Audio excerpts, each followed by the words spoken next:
déjenme comentarles algo. El Salvador, que es conocido por su rica cultura, por su café excepcional, desafortunadamente también había sido conocido por una violencia desbordante.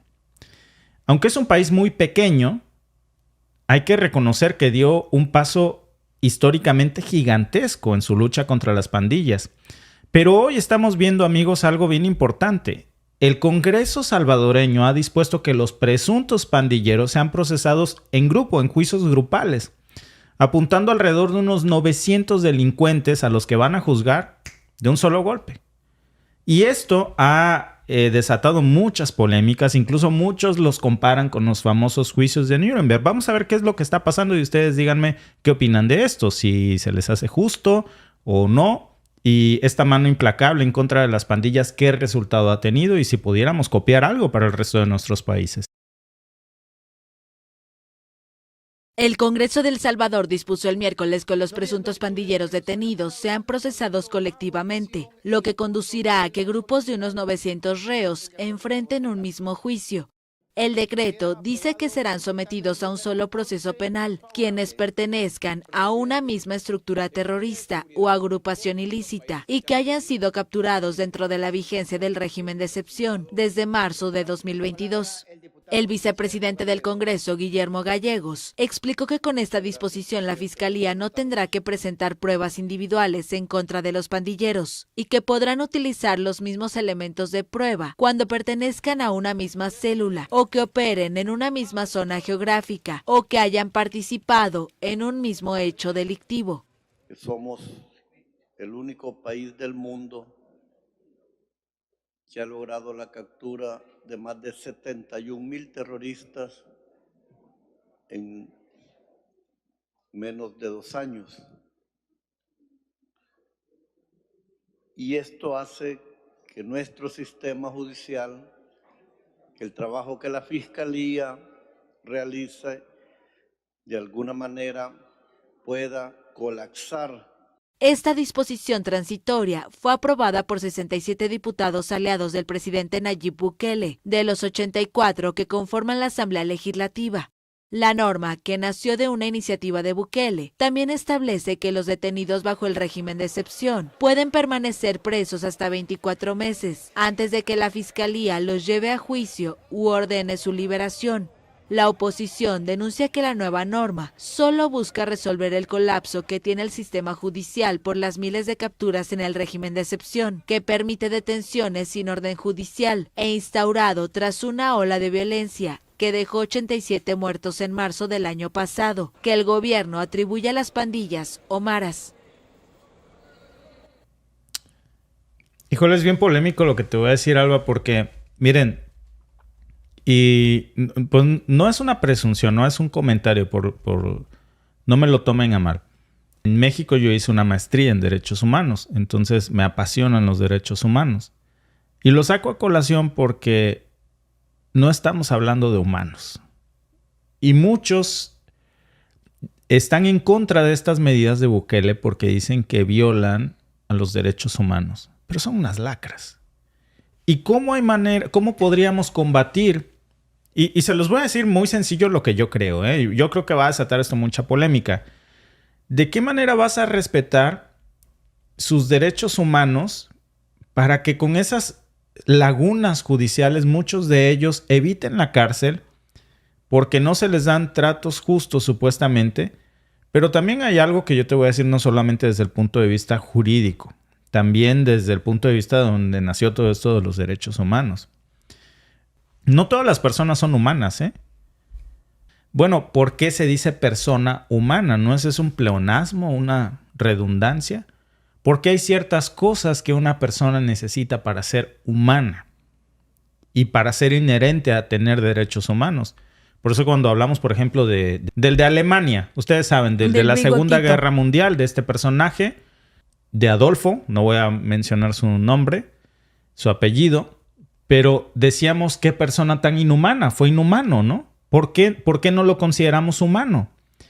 Porque no tenía ciertas características que necesita ser una persona para que se considere humano y por lo tanto inherente a los derechos humanos. ¿Cómo qué?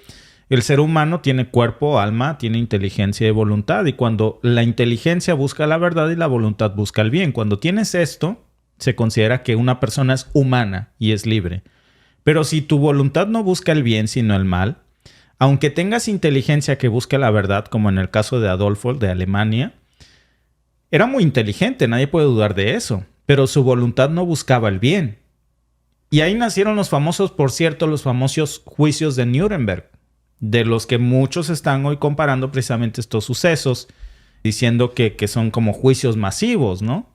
Cuando después de la Segunda Guerra Mundial se hicieron estos famosos juicios masivos de estos líderes en el banquillo de los acusados, ya saben cuáles, y muchos están comparando a estos como una especie de juicios de Nuremberg, pero en El Salvador estamos hablando de pandilleros.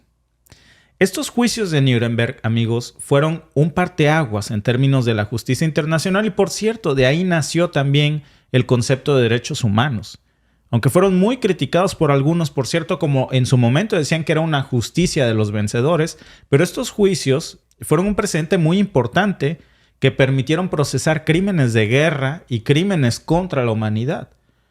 La pregunta es si puede El Salvador, a menor escala, estar tratando de hacer lo mismo contra las pandillas que han aterrorizado al país durante tanto tiempo. ¿Es justa esta comparación? ¿Es siquiera legal esta medida? Algunos dicen que no. Pero también, amigos, hay muchas críticas cuando decimos es que tienen un problema desbordante de pandillas y cuando se les ataca es que no respetan los derechos humanos, ¿no? ¿De quiénes? ¿De los delincuentes? De los delincuentes. Y básicamente, amigos, es el debate que estamos viendo hoy aquí en este anuncio que ha hecho El Salvador. Y ya han salido críticas desde de mandatarios internacionales que han criticado esto hasta el propio Instituto de Derechos Humanos de la Universidad Centroamericana, que dice que esta nueva medida va a violar los principios fundamentales del debido proceso y los derechos humanos. Y que si este es un sacrificio que está dispuesto El Salvador a tomar para acabar con la violencia de las pandillas o es un paso hacia el autoritarismo. Pero debemos recordar que aquí estamos hablando de un estado de excepción. Y esto es muy importante. Y yo creo que aquí sí se justifica, ¿eh? En Canadá se puso hace poco un estado de excepción. Pero la diferencia fue que este estado de excepción fue para reprimir a los camioneros que estaban protestando en contra de las vacunas pacíficamente. Y en el caso de El Salvador, estamos hablando de un estado de excepción en contra de las pandillas que acechaban a miles de familias inocentes. Pero claro, como El Salvador no es un país primermundista, miembro del G7 y de la OTAN, pues entonces hay que condenarlo, ¿no? ¿Hay excesos? De seguro que los hay. Claro. Yo no lo dudo ni tantito. ¿Que hay inocentes ahí en la cárcel? Seguro que los hay, ¿eh? Tampoco lo dudo. Pandilleros que no son pandilleros, pero que están en la bola porque ahí andaban, a lo mejor. Pero yo creo que tendríamos que ver las estadísticas. Lamentablemente, cuando se hacen este tipo de estados de excepción, siempre hay un margen de error. Porque este tipo de estados de excepción le permiten a la autoridad saltarse procesos, incluso de derechos humanos, en aras de un bien mayor de la colectividad. Y en ese bien mayor de la colectividad hay un porcentaje que sale dañado. Sí. Pero ahora vámonos al otro extremo de antes de que El Salvador estuviera haciendo esto. ¿Cuál era el porcentaje de los ciudadanos inocentes que morían a manos de las pandillas? Era altísimo. Sí, como en México. Yo sé que también, y es polémico, porque van a decir, sí, nada más que si fuera tu tío o tu familiar no estaría opinando así. Yo lo sé. Y esto es lo que debemos siempre de pedirle a las autoridades, que traten de garantizar el debido proceso siempre. Que traten de garantizar que no paguen justos por pecadores. Pero también tenemos que ser conscientes que este discurso de la defensa de los derechos humanos a veces tiene su truco.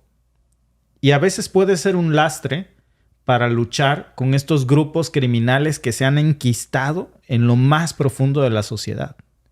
Incluso cuando hablamos de un cáncer, médicamente hablando, el único tratamiento posible son procesos invasivos. ¿Por qué? Porque eso es lo que es un cáncer. Y tienen que hacerse procesos invasivos para erradicarlo. Igual pasa en la sociedad. La cosa es que esto se hubiera hecho desde hace muchos años y cómo se permitieron que se escalara hasta este punto.